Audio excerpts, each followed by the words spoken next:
大家好，今期嘅樂兒資訊呢，我打算同大家講解一下一啲咧關於醫治壞膽固醇嘅誤解啦，同埋一啲醫治嘅方法嘅。咁常見嘅一個對於壞膽固醇嘅誤解咧，就係佢嘅水平啦。好多病人咧都問我醫生咧，就係醫生究竟壞膽固醇點知叫高啊咁樣？咁甚至有啲病人咧就會攞住一啲驗身報告嚟啦，咁見到嗰度一啲嘅參考值咧寫住，醫生點解我個膽固醇水平都喺正常嘅範圍裏邊，但係你又要我食膽固醇藥啊咁樣咧？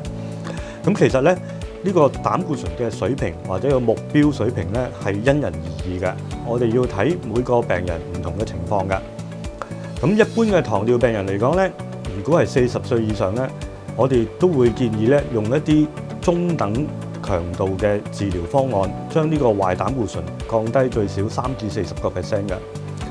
但係如果呢個病人有埋其他心臟血管嘅風險因素，好似係血壓高啊、吸煙啊，或者有蛋白尿嘅話咧，我哋就要用強度嘅治療，將呢個膽固醇水平降低至少50%，同埋將呢個壞膽固醇降到最少1.8以下嘅。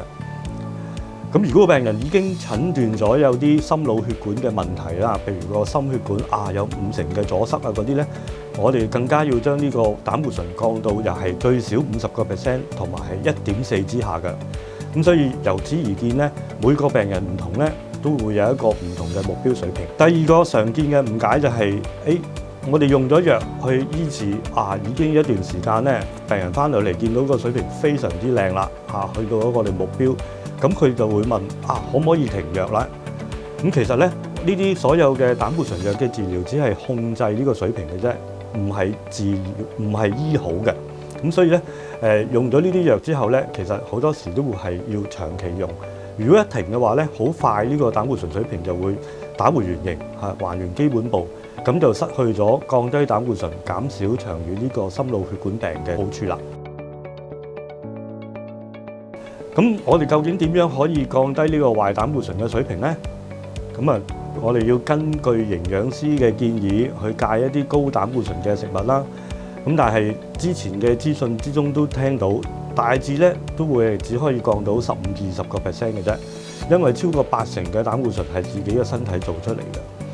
咁頭先我亦都講，我哋降膽固醇嘅目標好多時都超過30至50%嘅。所以好多個病人咧，其實都要依靠藥物去治療嘅。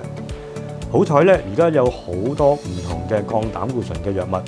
咁包括最常用嘅他汀類口服藥。另一方面咧，如果病人未到達目標咧，可以加上其他嘅口服藥物，好似伊捷麥布、佩派杜酸嚟輔助嘅。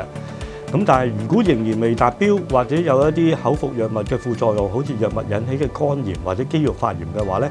病人亦都可以選擇去打一啲針劑，針對抑制 PCSK9 酵素嘅生物製劑，咁長遠咧亦都係有效咁降低壞膽固醇，減少呢個心腦血管病併發症嘅機會嘅。